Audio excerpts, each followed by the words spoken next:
ओम शांति।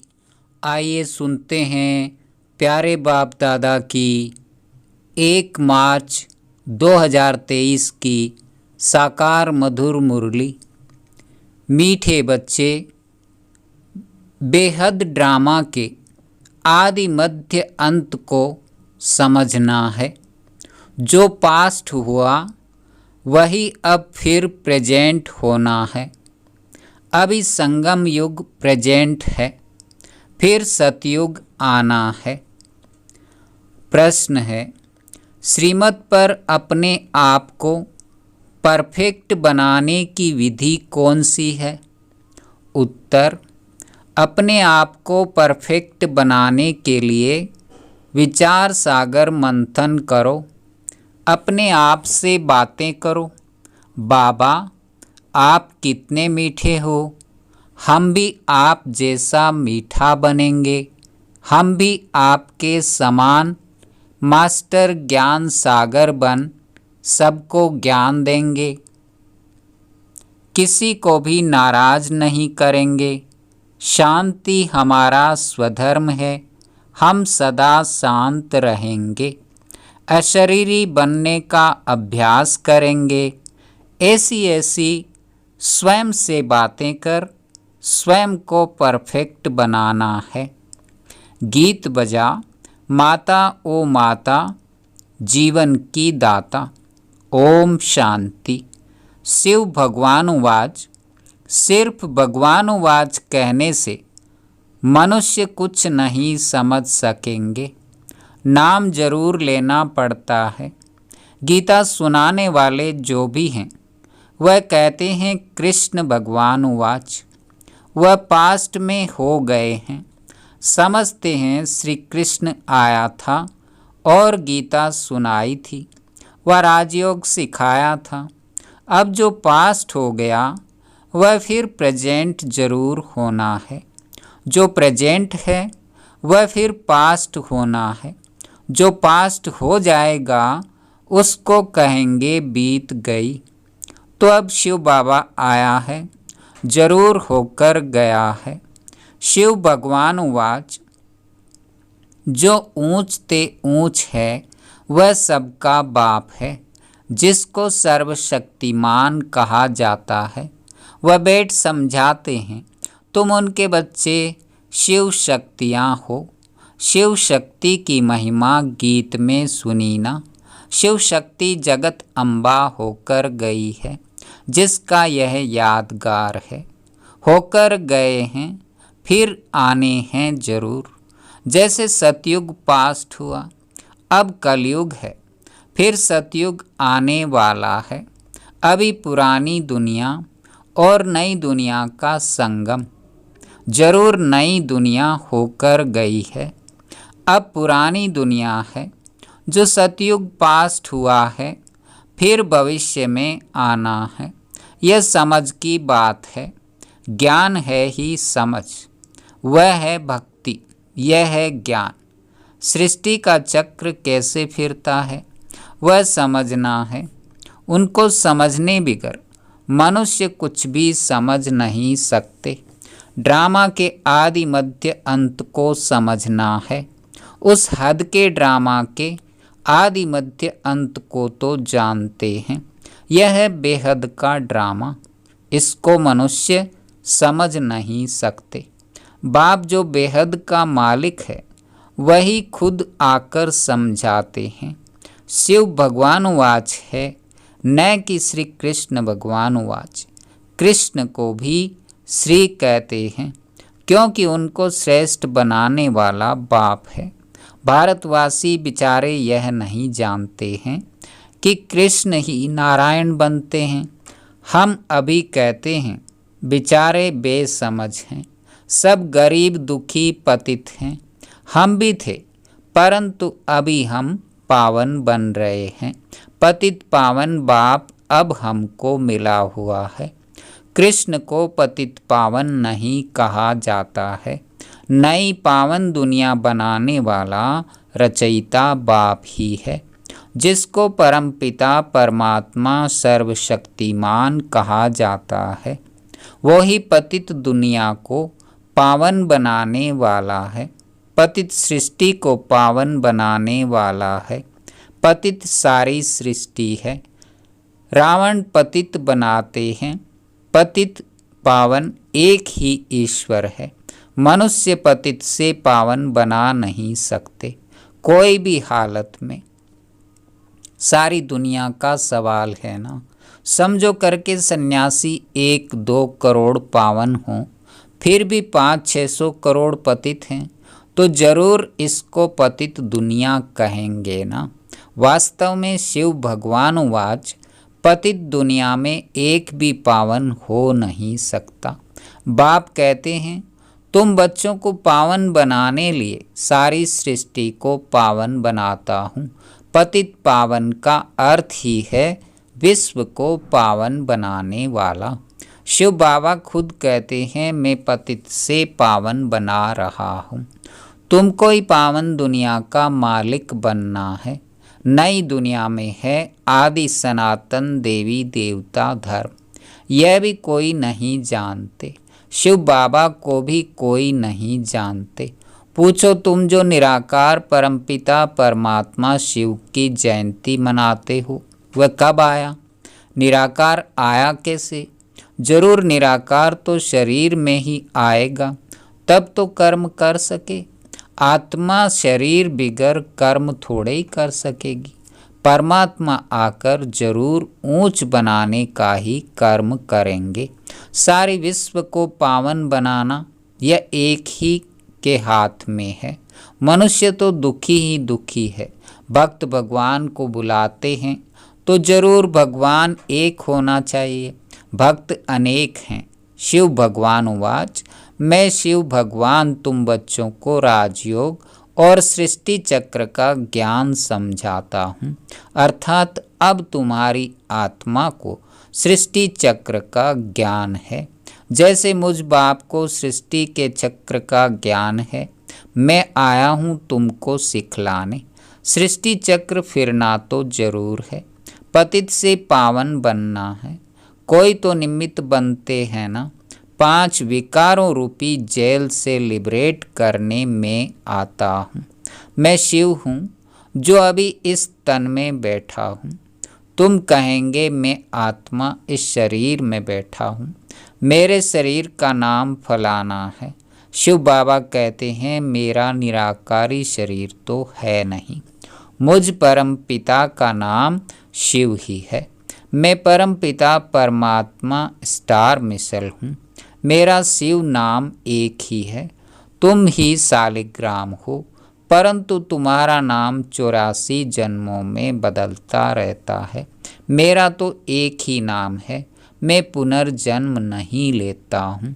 गीता में जिसका नाम डाल दिया है वह तो पूरे 84 जन्म लेते हैं। ऐसे नहीं कि श्री कृष्ण ने गीता सुनाई। यह बड़ी समझने की बात है। मनुष्य के हाथ में कुछ नहीं है। जो कुछ करते हैं सो परम पिता परमात्मा करते हैं। मनुष्य को शांति सुख देना यह बाप का काम है। हमेशा महिमा एक बाप की ही करनी है और कोई की महिमा है नहीं। लक्ष्मी नारायण की भी महिमा है नहीं, परंतु राज्य करके गए हैं तो समझते हैं यह स्वर्ग के मालिक थे। वंडर तो देखो, वह जड़ चित्र और यहाँ चैतन्य बैठे हैं। शिव भगवान उवाच, तुम राजाओं का राजा पूज्य बनते हो, फिर पुजारी बनेंगे। पूज्य लक्ष्मी नारायण ही फिर आपे ही पुजारी बनेंगे। तो जो पास्ट हो गए हैं उनका फिर मंदिर बनाकर पूजन करते हैं। यह सिद्ध कर बताना है। ऐसे नहीं कि ईश्वर आपे ही पूज्य आपे ही पुजारी बनता है। नहीं, मनुष्य यह भी नहीं जानते कि मैं परमात्मा कहाँ निवास करता हूँ। मेरे जो बच्चे शालिग्राम है वह भी यह नहीं जानते कि हम कहाँ के रहने वाले हैं। आत्माओं और परमात्मा का घर एक ही है, स्वीट होम। सिर्फ स्वीट फादर होम नहीं कहेंगे। अभी तुम जानते हो निर्वाण धाम हमारा भी घर है, वहाँ हमारा फादर है। सिर्फ घर को याद करेंगे तो ब्रह्म के साथ योग हो गया। उनसे विकर्म विनाश हो नहीं सकते। भल ब्रह्म योगी तत्व योगी हैं, परंतु उनके विकर्म विनाश नहीं हो सकते। हाँ, भावना से करके अल्पकाल के लिए सुख मिलता है।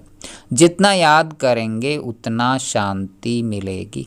तो बाप कहते हैं उनका योग रांग है, तुमको याद करना है एक बाप को।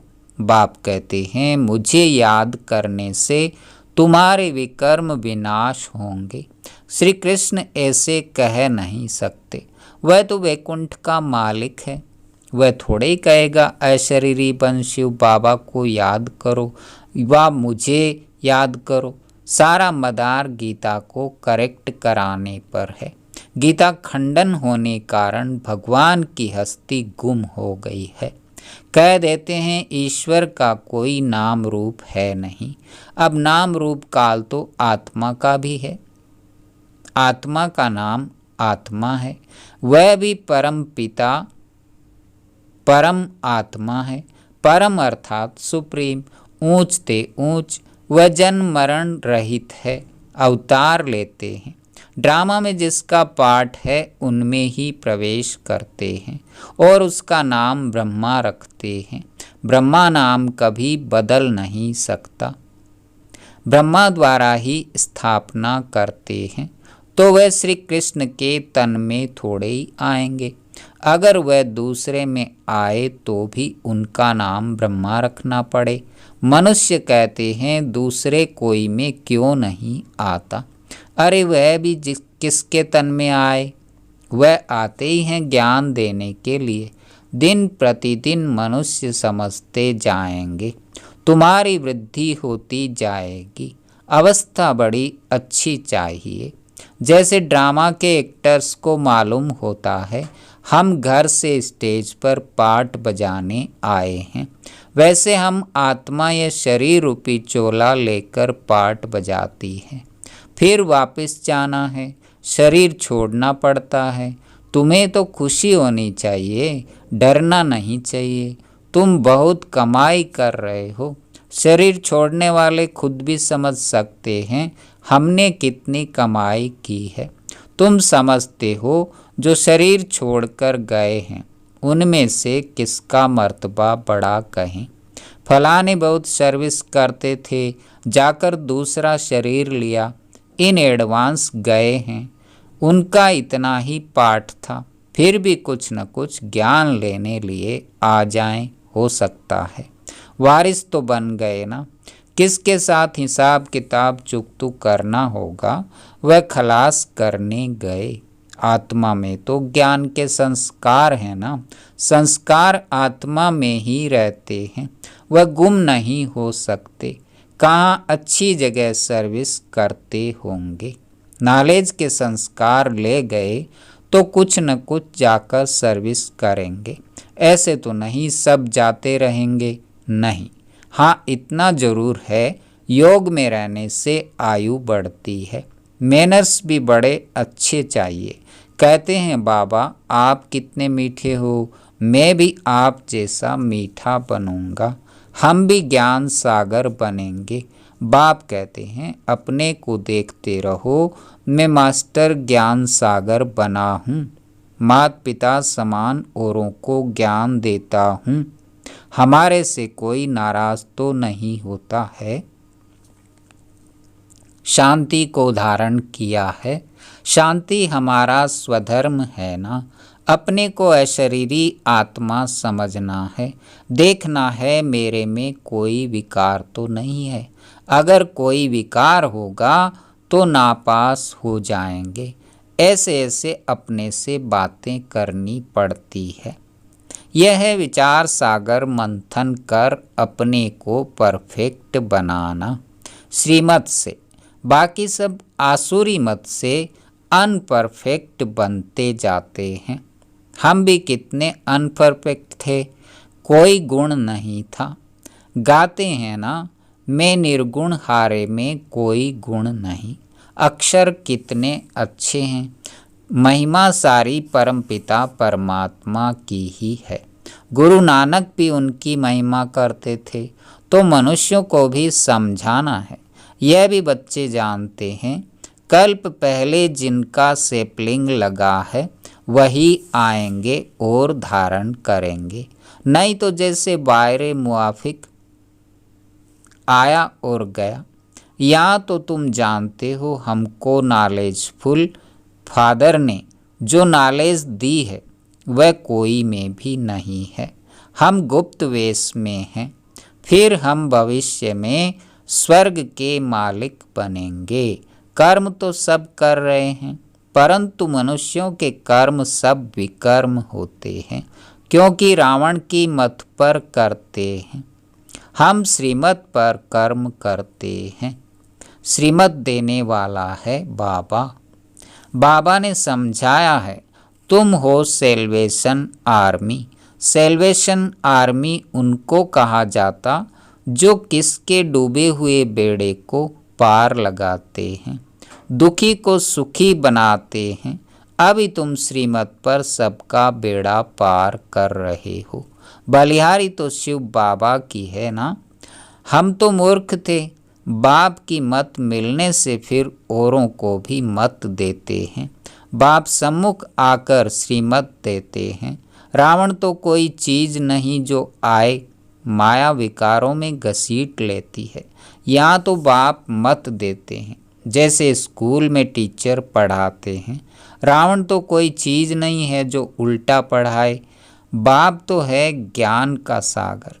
रावण को सागर या नॉलेजफुल नहीं कहेंगे। तुम अब श्रीमत पर चल रहे हो। तुम ब्राह्मण बन यज्ञ की सेवा करते हो। तुमको राजयोग और ज्ञान सिखलाना है। वह जब यज्ञ रचते हैं तो शास्त्र भी रखते हैं ना। रुद्र यज्ञ रचते हैं, परंतु रुद्र है कहाँ। यहाँ तो रुद्र शिव बाबा प्रैक्टिकल में है। प्रेजेंट में रुद्र ज्ञान यज्ञ रचा हुआ है। जो पास्ट था वह प्रेजेंट है। मनुष्य पास्ट को ही याद करते रहते हैं। तो तुम अब प्रैक्टिकल वर्षा ले रहे हो। पास्ट सो अब प्रेजेंट है, फिर पास्ट हो जाएगा। ऐसे होता ही रहता है। कलयुग भी पास्ट हो फिर सतयुग आना चाहिए। अब संगम युग प्रेजेंट है। पास्ट जो हुआ उनका यादगार है। जिसका जड़ यादगार है वह अब प्रेजेंट चैतन्य में है। जो ऊंच पद पाते हैं, माला भी उन्हों की बनी है। रुद्र माला है ना। यह सभी है जड़ चित्र। जरूर कुछ करके गए हैं, तब तो रुद्रमाला कहते हैं ना। तुम चैतन्य में शिव बाबा की माला नंबरवार बन रहे हो। जितना योग लगाएंगे उतना नज़दीक जाकर रुद्र के गले का हार बनेंगे। अभी हम संगम पर है। ऐसे ऐसे अपने से बातें करनी चाहिए। तुमको तो ज्ञान है, तुम्हारे अंदर यह चलता रहता है। हम असूल शिव बाबा के बच्चे हैं। हम विश्व के मालिक बनेंगे, फिर चक्र में आएंगे। इसको स्वदर्शन चक्र कहा जाता है। कई मनुष्य कहते हैं, तुम औरों की निंदा क्यों करते हो? बोलो, भगवानुवाच लिखा हुआ है, बाकी हम किसी की निंदा नहीं करते हैं। अच्छा, मीठे मीठे सिकिलधे बच्चों प्रति माता पिता बाप दादा का याद प्यार और गुड मॉर्निंग। रूहानी बाप की रूहानी बच्चों को नमस्ते। हम रूहानी बच्चों की रूहानी बाप दादा को याद प्यार, गुड मॉर्निंग और नमस्ते। धारणा के लिए मुख्य सार: पहला, श्रीमत पर हर कर्म श्रेष्ठ करना है। सबके डूबे हुए बेड़े को श्रीमत पर पार लगाना है। दुखियों को सुख देना है। दूसरा, अंदर स्वदर्शन चक्र फिराते रुद्रमाला में नज़दीक आने के लिए याद में रहना है। ज्ञान का मंथन करना है। अपने आप से बातें जरूर करनी है। वरदान: ब्राह्मण जीवन में सदा आनंद व मनोरंजन का अनुभव करने वाले खुशनसीब भव। खुशनसीब बच्चे सदा खुशी के झूले में झूलते ब्राह्मण जीवन में आनंद व मनोरंजन का अनुभव करते हैं। यह खुशी का झूला सदा एक रस तब रहेगा जब याद और सेवा की दोनों रस्सियां टाइट हों। एक भी रस्सी ढीली होगी तो झूला हिलेगा और झूलने वाला गिरेगा। इसलिए दोनों रस्सियां मजबूत हो तो मनोरंजन का अनुभव करते रहेंगे। सर्वशक्तिमान का साथ हो और खुशियों का झूला हो तो इस जैसी खुश नसीबी और क्या होगी।